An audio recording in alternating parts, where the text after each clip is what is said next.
Hey guys, so I'm doing my October TBR for you guys today, and I've split the books into two piles because one of them is to do with a specific reading challenge for this month, and then the others just aren't really involved with that, so I have them in two piles, and I'm trying to read 16 books this month, which is really ambitious, so we'll have to see if this works. We'll have to see if I can manage my time properly to be able to do all that, but yeah, I don't know, we'll see, because last month was a bit of a reading fail for me, even though I enjoyed what I read. So yes, the reading challenge that I will be doing, I heard about from Andi over at Estellasrevenge, and it is the RIP 10 challenge, which is you read 10 spooky books in the month of October, and I already had about 10 books that I consider to be spooky mystery type things on my list to read.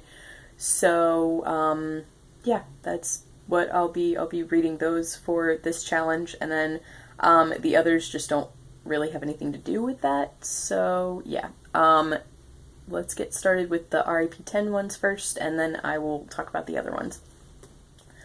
Okay, so the first one is And Then There Were None by Agatha Christie. And the one that I'll actually be reading before this is Poirot's Early Cases, but I don't have that to show you because it's on my tablet.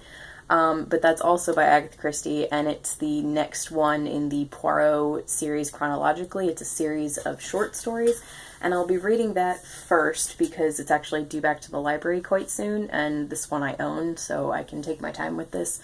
But I'll be reading this after that, and this one I was supposed to read when I was in 7th grade, but I got like one stanza into the 10 Little Indians poem at the beginning of this and took it right up to my teacher and said, please, please let me read something else because this will terrify me and give me nightmares. And I did not want to be traumatized. So she was very sweet and had a lot of faith in my reading abilities at the time and handed me the book that the advanced class was reading, which ended up being one of my favorite books that I read in school. So that was pretty cool. But then, yeah, so I wasn't going to read this. But the weird thing about it is that I was reading Phyllis A. Whitney when I was in middle school, and I would consider her to be just as scary, but I don't want to say not as good of a writer, but I don't like her writing as much as Agatha Christie. I didn't know that at the time because she was the only one I had read, and I still love her work, don't get me wrong, but I had just read Dream of Orchids then, and I think maybe that's what prompted me to not want to read this, is because Dream of Orchids terrified me. Like, it gave me nightmares for weeks, and if you've been around my channel a while, I feel like I've mentioned that more than once, but I still love that book.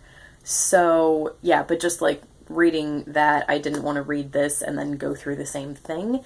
So yep. But then when I got into Agatha Christie when I was older, because I got into the shows first, the series of Poirot and then Marple, probably more so in the last like 4 or so years, I would say, and I completely love it, and so that's why I started reading her books. I started with Poirot, because his is like the longest, list of books, so I think it was inadvertent even that I accidentally started with him first, but, yeah, so I started with his, and I'm on, I think Poirot's Early Cases will be the 4th one of his that I've read, because I'm reading them in chronological order. But, yeah, now I love her work, and she is on my top 5 favorite authors list. So I just can't believe that it's taken me this long to get to this, but I'm very excited to read it. I am a little timid going into this because it's not a Poirot or a Marple, and I've never read an Agatha Christie set outside of either of those two detectives, so we'll have to see how this goes. But it sounds really cool. It's about 10 people who are summoned to an island by this mysterious person, and each one of them starts getting killed off one by one, and then you have to figure out, sorry, there's a plane. I'm really sorry about that. But basically you have to figure out if one of them is doing the killing, or if this mysterious person who supposedly invited them to the island really does exist. So it sounded really awesome. And I have an old movie recorded that I want to watch after I read this, and also I'm very excited because I think I think it's BBC or ITV or somebody is adapting a new version of this, and it's gonna have, I know it's gonna have Aidan Turner, and it's gonna have a few other people in it too, but I don't remember who. But I really loved the cast list when I looked at it, and that's going to be developed into a 3-part miniseries that I think is supposed to come out either later on this year or probably next year at this point, I would think. Yeah, it has to be next year, I think. So, yeah, very excited about that, but I want to read this before that happens. So, yeah. I'm sorry, that took, wow, 6 minutes talking about one book. I'm sorry. I'll go faster. And then we have Weed That Strings the Hangman's Bag and Red Herring Without Mustard, both by Alan Bradley. These are books 2 and 3 in the Flavia de Luce series, so they definitely count as being for the RIP challenge because they're like spooky mysteries, and I really loved the first one, so I'm excited to dive back into that world. And then we have Never Let Me Go by Kazuo Ishiguro, and I don't know if this counts because I've heard 2 different types of talking about this book. I've either heard people talk about how great it was and how wonderful the writing is, or I've heard them talk about like the eerie twist that happens in this. Like I've heard that there's a twist and that it's kind of creepy and mysterious. So that's why I'm including it in this pile, but that could be just silly. I don't know if that's actually accurate, so I would love it if you guys would let me know if you've read this, and let me know if this counts as being in this group or not. But just please don't spoil things for me because I haven't read it yet. And then I will be watching the film, and I'm hoping that my friend Ben is going to read this with me, but he said, because we realized that we both hadn't read it, and we were like, let's read it in October. But he then said, like, text him when I'm getting ready to start it because he doesn't know if he'll be finished with other things he's reading, but hopefully we'll get to read it together. And then we have Heart's Blood by Juliette Marillier, and this is another one that I don't know if it counts as being in this pile, but the thing is, from what I have read of different adaptations of Beauty and the Beast, it kind of always starts the same way, where it's like, girl gets sent to a mysterious castle, and she doesn't know much about the mysterious owner of the castle, and, yeah, so I figure that's mysterious enough that it can be included in this, and also, I'm hoping that since this is the, like, it's an adult fantasy take on Beauty and the Beast, well, I mean, all Beauty and the Beast is fantasy because it's fairy tale, but, this is, like, specifically has other fantasy elements in it, I think. Because of that, I'm hoping that there will be a couple scary moments in this, but I'm not entirely sure. So, yeah, we'll see.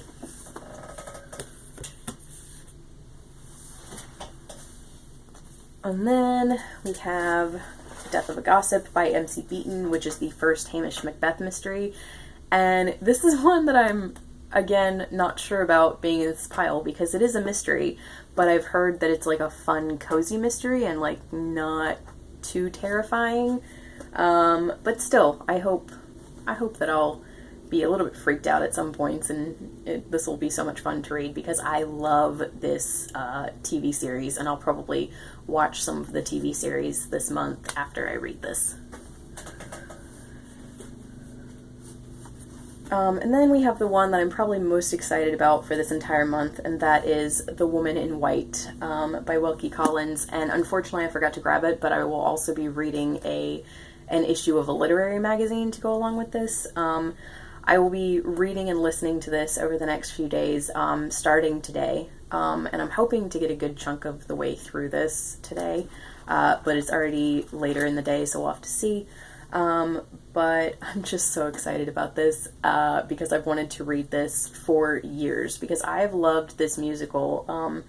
As you can see, the cover is the now a haunting new musical poster. But anyway, this was turned into a musical by Andrew Lloyd Webber when I was in high school, and I completely fell in love with Phantom of the Opera when I was about 14. So then when I was a senior and I found out that he had come out with a new musical, my friend gave me the extended soundtrack and I listened to it and I completely loved it. This is probably my second favorite Andrew Lloyd Webber musical. So because of that, I have wanted to read the original source material for years, and it took me a while to actually buy the book, and now I'm finally getting around to reading it. And I'm also going to be reading this literary magazine after that, because the literary magazine is the Happy Reader, which I think I showed you guys, but I'm not entirely sure. But half of the magazine is they interview an actor or some famous person talking about their favorite books and just talking about reading with them. And the one that I have is the first issue, and it's Dan Stevens who they're interviewing, and I love him. And also the second half of it is all articles talking about The Woman in White. They compare it to a modern day soap opera. I think the example that they use is EastEnders. And they even have a recipe for chocolate bonbons, because in the book, one of the villains, Count Fosco, ends up, like, he loves vanilla bonbons. So then in the magazine they have a recipe for chocolate bonbons. And just a whole bunch of different articles about Woman in White. So that'll be great to read after I read this.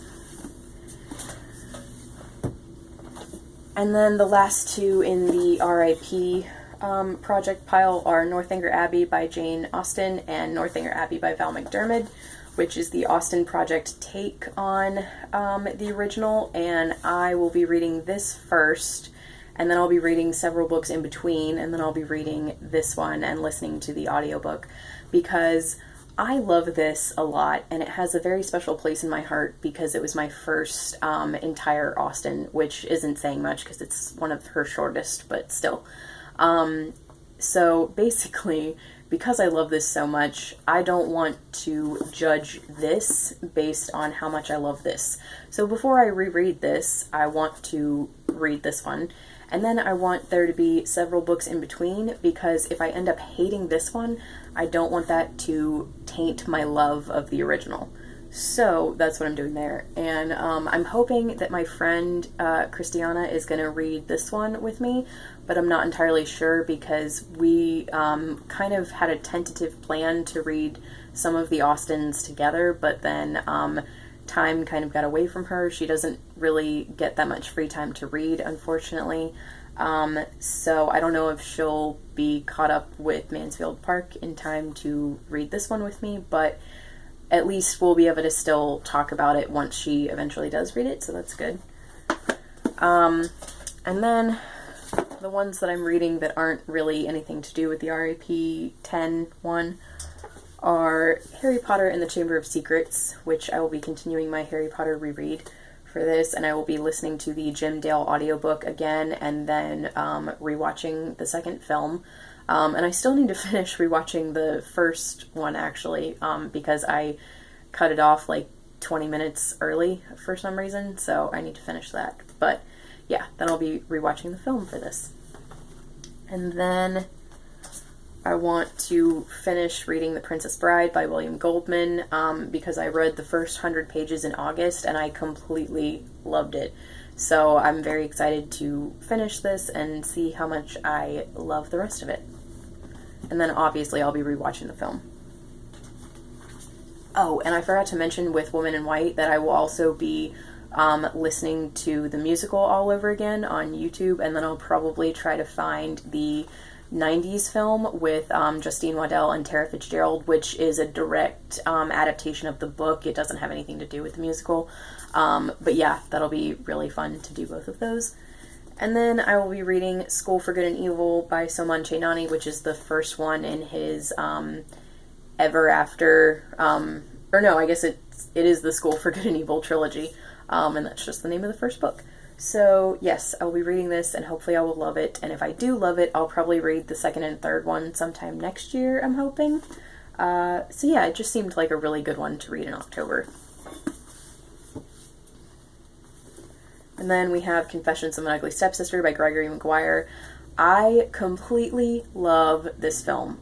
This film was the first major motion picture that, well, not major motion picture because it's actually a TV movie, but anyway, it's the first, like, feature-length film that Matthew Goode was in, and he plays Casper, who is one of my favorite characters in the movie, and it was such a great movie, and I don't know why it took me so long to get the book. I think it's because I was still, like, I think I was concentrating on reading Wicked at the time when I originally saw the film, so I didn't even know that this was another book by Gregory Maguire, or I don't know, something where I just didn't know that I should read this, and then I didn't want to read it because I didn't want to read the other cover version because it was, like, really ugly, I don't know, and then I saw this, and I got it because it's beautiful, so, yep. And then obviously I'll rewatch that film. And then we have The Moore's Account and Gracekeepers. This is by Layla Lalami, and it was longlisted for the Man Booker Prize this year. And then this is by Kirsty Logan, and I asked my library to get this because of Jen Campbell's recommendation in several of her videos, but also then Leena from JustKissMyFrog and Susie from ReadSusieRead both loved it. So I will be reading both of these because I didn't get around to them in September. So, yep. So thank you guys for watching. That was a really long video in which I rambled slightly. But yeah, thanks for watching. Let me know what you think of any of these, if you've read any of them, without spoilers, if you don't mind. If you want to know more about any of these, just let me know and I will shoot you a comment down below. And thanks so much for watching. Please let me know what you guys are reading in October, if you're participating in the RIP 10. And also, I forgot to mention the Dewey's 24-hour readathon, which is on October 17th. I also, well, I found out about this years ago, but it's also something that Andi from Estellasrevenge does, and I will be participating in that. It's on the 17th. And I don't yet know what I'm reading for that because I don't have all of these organized into a specific reading schedule. But let me know if you guys are participating in that or the RIP 10. And thank you guys so much for watching this really long video. Bye.